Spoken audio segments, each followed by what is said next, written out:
বন্ধুরা, দিন শেষে উঠে আসলো প্রাথমিক থেকে অত্যন্ত বিগ ব্রেকিং নিউজ আপডেট। মারাত্মক চাঞ্চল্যকর খবর। প্রাথমিকে প্যানেল প্রকাশের নির্দেশ কার্যত খারিজ হয়ে গেল। বিস্তারিত খবর এই ভিডিও আলোচনা করছি।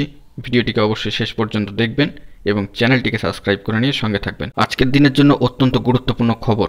সম্মানীয় বিচারপতি অভিজিৎ গঙ্গোপাধ্যায় মহাশয়ের একটি নির্দেশ খারিজ হয়ে গেল এবং সেটি প্রাথমিক থেকেই।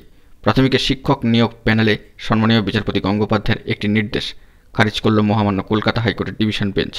2014 সালের টেটের প্রেক্ষিতে 2016 সালের নিয়োগ প্রক্রিয়ার প্যানেল প্রকাশের নির্দেশ দিয়েছিলেন সম্মানীয় বিচারপতি গঙ্গোপাধ্যায় মহাশয়। নির্দেশ ছিল যে 10 দিনের মধ্যেই প্যানেল প্রকাশ করতে হবে পর্ষদকে। সেই নির্দেশটি কার্যত খারিজ হয়ে গেল। প্রাথমিকের শিক্ষক নিয়োগে প্যানেল প্রকাশ এবং তা মহামান্য আদালতের সামনে জমা করার যে নির্দেশ দিয়েছিলেন সম্মানীয় বিচারপতি গঙ্গোপাধ্যায়, সেই নির্দেশ খারিজ করে দিল মহামান্য কলকাতা হাইকোর্টের সম্মানীয় বেঞ্চ, ডিভিশন বেঞ্চের তরফ থেকে। বুধবার সম্মানীয় বিচারপতি সৌমেন সেন মহাশয় এবং সম্মানীয় বিচারপতি উদয় কুমার মহাশয়ের বেঞ্চ এই নির্দেশ দিয়েছেন। এদিন দুই বিচারপতির বেঞ্চ জানায়, প্যানেল প্রকাশের নির্দেশ খারিজ করা হচ্ছে, তবে মামলার বাকি অংশের শুনানি করতে পারবে একক বেঞ্চ, অর্থাৎ সিঙ্গেল বেঞ্চ। প্রাথমিক টেট উত্তীর্ণদের প্যানেল প্রকাশের দাবি জানিয়ে মহামান্য কলকাতা হাইকোর্টে পৃথক মামলা করেছিলেন বেশ কয়েকজন চাকরি প্রার্থী। সম্মানীয় চাকরি প্রার্থীদের দাবি ছিল তারাও চাকরি পাওয়ার যোগ্য, কিন্তু মেধা তালিকা স্পষ্ট না হওয়ায় নিয়োগ পাননি। এরপরই সম্মানীয় বিচারপতি গঙ্গোপাধ্যায় প্রাথমিক শিক্ষা পর্ষদকে নির্দেশ দিয়েছিলেন যে 42,949 জনের চাকরি প্রাপকদের ওই প্যানেল আগামী 10 দিনের মধ্যেই প্রকাশ করতে হবে।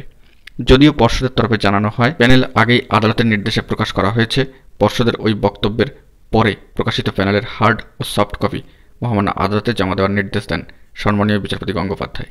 মামলাকারীদের তরফ থেকে মহামান্য আদালতে আবেদন জানানো হয় যে প্যানেলে স্থান পাওয়া টেট উত্তীর্ণদের সম্পর্কে বিস্তারিত তথ্য যথা নাম, জেলা, স্পষ্টভাবে বিষয়ভিত্তিক নম্বরের উল্লেখ সহ যেন প্যানেল প্রকাশ করা হয়।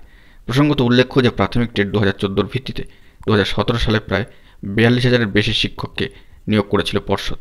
সেই নিয়োগের ক্ষেত্রে বিস্তর অভিযোগ ওঠে, মামলা হয় মহামান্য আদালতে। তেমনি একটি মামলার অভিযোগ ছিল প্যানেল প্রকাশ না করেই বহু চাকরি প্রার্থীকে নিয়োগ করা হয়েছে।